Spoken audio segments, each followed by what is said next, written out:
ప్రధాన సమస్య ఈ రోజుల్లోనండి వివాహాలు. ఇంతకు ముందు రోజుల్లో ఇంకా 20 వస్తున్నాయి అనగా, లేకపోతే ఇంక చదువు పూర్తయిపోయిందని అనగా వెంటనే పెళ్ళిళ్ళు చేసేవాళ్ళు. లేకపోతే ఈ సమయం ఖచ్చితంగా పెళ్ళిళ్ళు చేయాల్సిందే, అందరికీ మీ అమ్మకి అలాగే చేసాము, లేకపోతే మీ నాన్నకి ఇట్లాగే చేసాము, ఈ వయసులోనే చేసాము అని చెప్తూ ఉంటారు వాళ్ళు పెద్దవాళ్ళు. సమయానికి పెళ్ళిళ్ళు అవ్వట్లేదు అనేది ఒక ప్రధానది. దాంతోపాటుగా జాతకాల్లో చాలామందికి ఏంటంటే మీకు దోషం ఉందండి, వివాహాలు జరగట్లేదు అనేవాళ్ళు కొంతమంది. ఇంకా కొన్ని చూస్తే ఈ ఆలస్య వివాహాలు ఒకటి ఇప్పుడు బాగా వరకు. కొంతమందికి పెళ్లి సంబంధాలు కుదిరినా ఏదో ఒక రకంగా చెడిపోతున్నాయి, కొంతమందికి అసలు కుదరట్లేదు. ఎందుకు ఈ సమస్యలు వస్తాయి? వీటికి ఏమైనా పరిహారాలు ఉన్నాయా? అమ్మ, డాక్టర్ గారి దగ్గరికి వెళ్తే ప్రతి దానికి ఆయన మందు బిళ్ళే పరిష్కారం చెప్తారు. మా దగ్గర కూడా ప్రతి దానికి అదృష్టమే పరిష్కారం. చాలా సింపుల్ అమ్మ. పెళ్ళిళ్ళ విషయంలో నాకు ప్రత్యేకమైన అభిప్రాయాలు ఉన్నాయి. మా కొన్ని పెళ్ళిళ్ళు సరైన టయానికి చేయాలి. ఆడపిల్లలకి మెచ్యూరిటీ అంటారు. దేవుడు 13 సంవత్సరాలకే ఇస్తాడు. గవర్నమెంట్ అంటే దేవుని కాకుండా ఇప్పుడు కూడా గవర్నమెంట్ని కూడా మనకు సమాజానికి గవర్నమెంట్కి ఇప్పుడు అనుకూలంగా ఉండాలి. గవర్నమెంట్ 18 సంవత్సరాలు అంటది. అంటే 18 సంవత్సరాలు మేజర్ అయ్యారంటే నువ్వు 18 సంవత్సరాలకు పెళ్లి చేసుకోవచ్చు అని దేవుడు ముందు ఆర్డర్ ఇచ్చేసాడు. ఇప్పుడు 18 సంవత్సరాలకు పెళ్లి చేసుకోవాలి. ఇక చదువు అని, డబ్బు అని, తెలివని, బుద్ధి అని, ఏదేదో చేసి అసలు వయసుకి సంబంధం లేకుండా ఇప్పుడెప్పుడో కొంతమంది నా దగ్గరికి 30-35 సంవత్సరాలు, 40 సంవత్సరాల వాళ్ళు కూడా వస్తారు. కొంతమంది సార్ మీకు 40 సంవత్సరాల వరకు పెళ్లి చేసుకోవద్దు, ఇల్లు కొనొద్దు అని ఏదో జ్యోతిష్యుడు చెప్పారు. లేకపోతే సార్ నేను చాలా పనుల్లో ఉండి ఏదో వ్యాపార వ్యవహారంలో ఉండి ఆ అక్కచెల్లెళ్ళకి పెళ్లి చేసుకుంటూ నేను ఇంతకాలం పెళ్లి చేసుకోలేదండి. 100 కారణాలు చెప్తుంటారు. ఏ కారణం చెప్పినా కూడా పెళ్లి సరైన టయానికి చేసుకోకపోయినా, మీ పిల్లలకి మీరు చేయకపోయినా చాలా చాలా తప్పు. సరైన టయానికే పెళ్లి చేయాలి ఎప్పుడైనా సరే. దేవుడు, సమాజము, అలాగే మన శాస్త్రము ఏది చెప్పిందో దానికి. మీరు సరైన టయానికి పెళ్లి చేసుకోలేకపోతున్నారు, సరైన సంబంధం రావట్లేదంటే సింపుల్, కుజదోషము కొన్ని కనిపిస్తూ ఉంటుంది, కొన్ని కనిపించకుండా ఉంటుంది. కనిపించిన దాన్ని మీరేం చేస్తారు? అర్జెంటుగా అదృష్టం పెట్టుకోండి. మా దగ్గర చూడండి, ఒక ఆయన యాక్చువల్గా చాలా ఆస్తిపరుడే, బాగానే ఉంది, 33-35 సంవత్సరాల వయసు అయింది. ఆయనకి పెళ్లి సంబంధాలకి వాళ్ళ తండ్రి గారు విసిగిపోయి ఎదురు కట్నం ఇవ్వటానికి, 1 కోటి రూపాయలైనా 10 కోట్లైనా పర్వాలేదు, ఎదురు కట్నం ఇవ్వడానికి రెడీ అయిపోతే కూడా పెళ్లి సంబంధాలు కుదరకపోతే దాదాపు ఆయన చెప్తాడు 370 సంబంధాలు ఎన్నో చూసామండి. పెళ్లి సంబంధాలు కుదరకపోతే మన దగ్గరికి వచ్చిన తర్వాత మనం అదృష్టాతనం పెట్టుకున్న తర్వాత ఆయన దాంట్లో టెస్టిమోనియల్ ఉంటుంది చూడండి. అసలు కుటుంబాలు మొత్తం వచ్చి ఎంత సంతోషంగా వచ్చారు. టెస్టిమోనియల్లో ఉంటుంది. వచ్చి పెళ్లి సంబంధం ఎట్లాంటి సంబంధం కుదిరిందంటే, అబ్బాయికి ఎట్లాంటి సంబంధం అయితే ఆ కుటుంబానికి పేరు ప్రతిష్టలు వస్తాయో, అమ్మాయికి మంచి ఆస్తులు ఉన్నాయి, మంచి కుటుంబం, మంచి నేపథ్యము, బెంగళూరులో వాళ్ళకి కమర్షియల్ కాంప్లెక్స్లు ఉన్నాయి, ఆ కుటుంబానికి ఒక్కతే ఆడపిల్ల, చాలా చక్కగా అమ్మాయి పాలతో చేస్తుంది అంటారు కదా, పూతరేకులు అంటారు కదా, అట్లా ఉంది అమ్మాయి కూడా ఎంతో సంతోషంగా ఉంది. ఆయన అయితే వ్యాపారస్తుడు, అదృష్టం పెట్టుకుని వెళ్ళాక నెల రోజుల తర్వాత వచ్చాడు. సార్ నాకు 50 కిలోలు బంగారం దొరికింది సార్ అన్నాడు. 50 కిలోలు బంగారం దొరికింది నాకే అర్థం కాల. సార్ నాకు బంగారం లాంటి అమ్మాయి దొరికింది సార్, నేను ఇన్ని రోజుల నుంచి ఎంత కష్టపడి ఎంత వ్యవహారం చేశామో, వ్యవహారాలు తీసుకుని ఊర్లు తిరిగి రకరకాల బ్రోకర్లకు డబ్బులు ఇచ్చి సంబంధాలు కుదిరి మళ్ళీ ఆగిపోయి ఎన్నెన్ని ఇబ్బందులు ఎదుర్కొన్నామో మాకే తెలియదండి. మా కుటుంబం మొత్తం డిప్రెషన్లోకి వెళ్ళిపోయాం మేము. ఆ అమ్మాయి కూడా మళ్ళీ నాతో ఫోన్లో మాట్లాడింది. మీరు నా టెస్టిమోనియల్స్లో అంటే చూడండి, అమ్మాయి కూడా ఎంతో సంతోషంగా ఉందంటే, అమ్మాయి కూడా లక్ష్మీదేవి లాగా ఉంది. అమ్మాయి ఫుల్ హ్యాపీ. చెప్పాను, అమ్మ నీ కాబోయే భర్త చెప్పాడమ్మా 50 కిలోలు బంగారం దొరికిందంట, బంగారం ఎట్లా ఉందో చూద్దామని నీకు వీడియో కాల్ చేశానమ్మా అంటే, అమ్మాయి కూడా ఎంతో సంతోషంగా ఉంది. ఇక కుటుంబాలు బాగుపడక ఏముందో అమ్మా, నేను చెప్పాను, అమ్మ నువ్వు పెళ్ళైన కాడి నుంచి వేరే ఉద్దేశాలు వద్దు, ఇద్దరు కలిసి మంచి పెద్ద ఇండస్ట్రీ, ఇప్పుడు దాకా మీ ఆయన చిన్న వ్యాపారం చేస్తున్నాడు, ఊళ్ళో గొప్పది, సిటీకి వచ్చి పెద్ద వ్యాపారం చేసుకుని గొప్పగా అయ్యేటట్టు చేయమంటే, అమ్మాయి నేను చెప్పానని చెప్పి 3 నెలల్లో బాయిలర్ రైస్ మిల్ ఏదో ఉంటుందంట, 50-60 కోట్లు ఖరీదు, అది పెట్టిస్తే దాని డబ్బులు మళ్ళీ 3 నెలల్లోనే డబ్బులు వచ్చేసింది. కుటుంబాలకు ఎప్పుడు కూడా అన్ని వివరంగా మీతో మాట్లాడాలంటే ఎలా అండి? అపాయింట్మెంట్ తీసుకోవాలా? 9399993389 నెంబర్కి ఫోన్ చేస్తే చాలమ్మా. పెళ్ళిళ్ళు ఎప్పుడు కూడా సరైన టయానికి చేయాలి. పెళ్లి కోసం మేము ఒక మంత్రం ఇస్తామమ్మా. ఒక మనిషికి ఒక మనసులో ఒక రూపం ఉంటుంది. ఏదైనా పెళ్లి సంబంధానికి వెళ్ళినప్పుడు, ఏదైనా పెళ్లికి వెళ్ళినప్పుడు, అబ్బా పెళ్లి కొడుకు సూపర్ ఉన్నాడు, మంచి ఆస్తులు ఉన్నాయి, కుటుంబాలు బాగున్నాయి, సూపర్గా ఉంది, ఇట్లాంటి సంబంధం నాకు కూడా కుదిరితే బాగుంటుంది అనిపించవచ్చు. లేకపోతే సినిమా చూసినప్పుడు సినిమా హీరోని చూసి అబ్బో సూపర్ ఉన్నాడు అంటే, మీ మనసులో ఏదైతే ఒక రూపం ఉంటుందో ఆ మంత్రం చదువుకునేటప్పుడు అదే రూపాన్ని మీరు తలుచుకుంటే చాలు, సేమ్ అదే సంబంధం మీకు వస్తుంది. ఆశ్చర్యపోతారు, ఏదండి నేను ఫోటోనా మనం ఏమన్నా కంప్యూటర్ నుంచి బయటికి తీసామనుకుంటారు. మీరు కోరుకున్న దానికంటే బెస్ట్ సంబంధం మీకు తెలియదు. అసలు సమాజంలో ఇంత మంచి సంబంధాలు ఉన్నాయి, మనుషులు ఎంత గొప్పోళ్ళు ఉన్నారు, ఇంత వ్యాపార వ్యవహారాలు నడుస్తున్నాయి, తెలియనేది కూడా తెలియదు.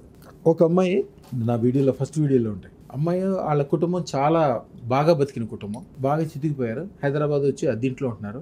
కానీ ఈ అమ్మాయికి అదే మైండ్లో ఉంది, నాకు మంచి సంబంధం కావాలి. మంచి సంబంధం అంటే పెళ్లి చేయాలి, డబ్బులు ఎట్లా ఉంటాయి, ఇక ఖర్చులు ఉంటాయి కదా. వీళ్ళు అద్దీంట్లో ఉన్నవాళ్ళు ఎట్లా చేస్తారు, వయసు అయిపోతుంది. అప్పుడు అదృష్టం వాళ్ళ బావగారు యాక్చువల్గా ఆయన దేవుడు అనుకోవాలి, ఆయన దేవుళ్ళలాగా ఆయన వచ్చి అమ్మాయిని తీసుకొచ్చి అదృష్టం పెట్టి తీసుకెళ్ళాడు.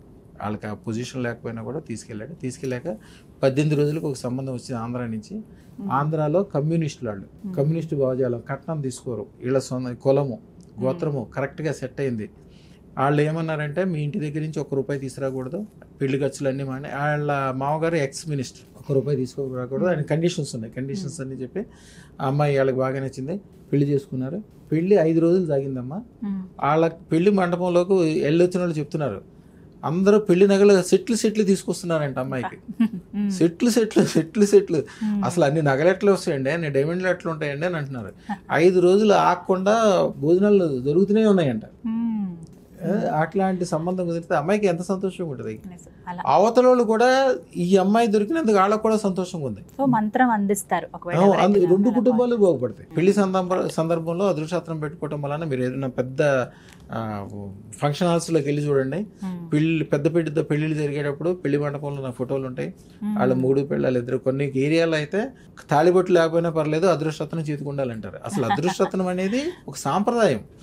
ఇప్పుడు ఎంగేజ్మెంట్ అప్పుడు అదృష్టం పెడతారు కదమ్మా, యాక్చువల్గా ఉంగరాలు మార్చుకోవటం కాదు, అదృష్టం పెట్టుకోవటం. అది అదృష్టం 5 రోజుల్లో పూజలు యజ్ఞాలు చేసి ఒక 2 సంవత్సరాలు 3 సంవత్సరాల ముందు నుంచే తయారు చేసి రెడీగా ఉంచేవాళ్ళు. ఇప్పుడు అవకాశం లేదు కాబట్టి మా దగ్గర ఉంది, వేరే వాళ్ళు ఎక్కడా లేదు. భారతదేశంలో కూడా నాలాంటి వాళ్ళు 10 మంది ఉంటారు అంతే. ప్రపంచంలో ఎట్లాంటి వాళ్ళు ఎవరు లేరు కాబట్టి అది ఏదో బంగారమో ఏదో పెట్టి చేసుకుంటారు. మళ్ళీ పెళ్లి తర్వాత కూడా ఇబ్బందులు ఏర్పడటానికి అదే కారణం. అది పెళ్లి ఇదే సందర్భంలో విడాకులు గిగడాలు అవ్వద్దు, మంచి పిల్లలు ఉండాలి, మంచి సంబంధం ఉండాలి, కుటుంబం బ్రహ్మాండంగా పెరగాలంటే ఎంగేజ్మెంట్ టైంలో 2 భార్యకి భర్తకి అంటే ఆ పెళ్లి కూతురికి పెళ్లి కొడుకి ఒక 2 అదృష్టాలు పెడితే 2 కుటుంబాలు బాగుపడతాయి, వీళ్ళిద్దరూ బాగుపడతారని గ్యారంటీ ఉంది. ఈ విధంగా చాలా సంతోషం. ఆన్లైన్లో కూడా మనకి ఆన్లైన్లో చక్కగా ఆర్డర్ ఇచ్చడం ద్వారా ఇచ్చేస్తాము, ఎప్పుడు పెట్టుకోవాలి ఎట్లా పెట్టుకోవాలి అన్ని చెప్తారండి. వాళ్ళు కొంతమంది సైజులు ఇవ్వడానికి అవకాశం లేకపోతే అదృష్టం చేతికి వేసుకోవాలని ఏం లేదు. ఎంగేజ్మెంట్ టైంలో కూడా మెడలో లాకెట్లో వేసేసుకోవచ్చు. పెళ్ళైన తర్వాత సూత్రాల్లో అమ్మాయి కొట్టుకుంటుంది, అబ్బాయి మంచి గోల్డ్స్లో వేసుకుంటాడు. తర్వాత అద్భుతంగా ఉంటారు, కానీ ఎన్నైనా చేసుకోవచ్చు, ఎన్నో చేయొచ్చు. చాలా చక్కగా వివరించారు. పెళ్లి సందర్భంలో ఏ మాత్రం లేట్ చేయొద్దు, పెళ్లి సరైన టయానికి మాత్రమే చేయాలి. పెళ్లి కొద్దిగా లేట్ అయినా కూడా 18 సంవత్సరాల అమ్మాయికి దాటినా కూడా 22 సంవత్సరాల అబ్బాయి దాటినా కూడా ఎమ్మటే అదృష్టం పెట్టించండి. మీరు పెళ్లి లేటుగా చేయండి, ఇబ్బంది లేదు, కానీ మంచి సంబంధం రావాలి. ఇప్పుడు మీ అబ్బాయిని మీరు ఎంతో బ్రహ్మాండంగా పెంచుకుంటారు, మీ అమ్మాయిని ఎంతో బ్రహ్మాండంగా పెంచుకుంటారు. ఒక తీగ అంటే మల్లి తీగైనా ఏదైనా పూలు పూసే తీగ సరైన గోడ కానీ సరైన ఆధారం కానీ లేకపోతే ఇది కింద పడిపోద్ది, ఇది వేస్ట్ అయిపోద్ది. దీన్ని మీరు ఎంత గొప్పగా చేసుకున్నా కూడా అవతల వాళ్ళు మంచి వాళ్ళు రాకపోవటం వలన కుటుంబాలు పాడవుతాయి, ఇబ్బందులు అవుతారు. మీరు ఎంతో మంచిగా అల్లారు ముద్దుగా పెంచుకుని ఆస్తులు సంపాదించి గొప్పగా ఫీల్ అయిన దానికి మీరు చేసే చిన్న తప్పు మూలాన మీరు వాళ్ళ జీవితాలు పాడు చేసినట్లు అయిపోతుంది. ఎప్పుడు కూడా అదృష్టం దారణం వలన చెడు అనేది దగ్గరికి రాదు, సత్సంగం ఉంటుంది. ఎప్పుడు పిల్లల్ని ఎప్పుడు జాగ్రత్తగా కాపాడుకోండి. వాళ్ళు తప్పు చేశారని అనద్దు, తప్పు చేసినా కూడా మీరు కాపాడుకోలేవు. ఒక ఊర్లో ఒక ఎమ్మెల్యే ఉంటే 5 లక్షల మందిని శుభ్రంగా కాపాడుకుంటాడు. అందరూ మంచోళ్ళు ఉంటారు, దాంట్లో చెడ్డోళ్ళు ఉంటారు, మంచోళ్ళు ఉంటారు, రకరకాల పనిచేసేవాళ్ళు ఉంటారు, అందరినీ కాపాడుకుంటారు. మీ కుటుంబంలో ఉండేది 10 మంది. 10 మందిలో ఒక అమ్మాయి ఏదో ఒక ప్రేమనో ఏదైనా ఇబ్బంది చేసిందనో ఏదో చేసిందనో. చిరంజీవి గారు ఎంత గొప్పడు, ఆయన మా కూతురు విషయంలో ఏదైనా చిన్న మాట అన్నాడో అదే పెద్ద మనిషి తరహా. నేను ఎప్పుడు అందరికీ చెప్పేది అంతే, కులమని గోత్రమని ఎవరిని నిందించడానికి రెడీగా ఉండొద్దు. అందరినీ మీ కుటుంబాన్ని మీకు ఎవరు తప్పు చేసినా కూడా యజమాని నా కుటుంబం నేను కాపాడుకోవాలని ఎవరు తప్పు చేసినా కూడా తన మీద భారం వేసుకొని ఎప్పుడు కూడా చిరంజీవి గారి ఫోటో ఇంట్లో పెట్టుకోవాలి. ఎవరైనా నేను చెప్పేది అదే, ఆదర్శంగా తీసుకోవాలి గొప్ప వాళ్ళని.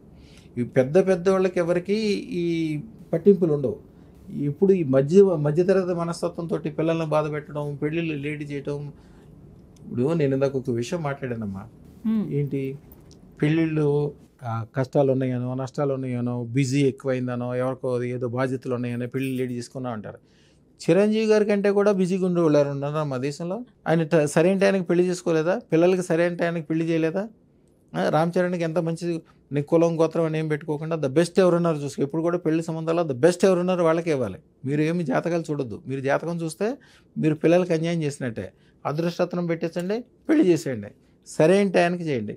మిగిలిందంతా మాది బాధ్యత. అదృష్టరత్నం పెట్టుకున్నాక వాళ్ళు బాగుపడతారనే దానికి మాది గ్యారంటీ అన్ని రకాలుగా. సంతోషం అండి. అమ్మమ్మ, మీకు కూడా మీ జీవితంలో ఒక మార్పుని చూడాలని, ఉన్నత స్థానాలకి ఎదగాలనే కోరిక ఉంటే కనుక మీరు కూడా అదృష్టరత్నాన్ని ధరించండి. ధరించాలనుకునే వాళ్ళు స్క్రీన్ మీద కనపడుతున్న నెంబర్స్కి కాల్ చేసి అపాయింట్మెంట్ బుక్ చేసుకుని గురువు గారిని కలిసి ఆ రత్నం అందుకోండి. నమస్కారం.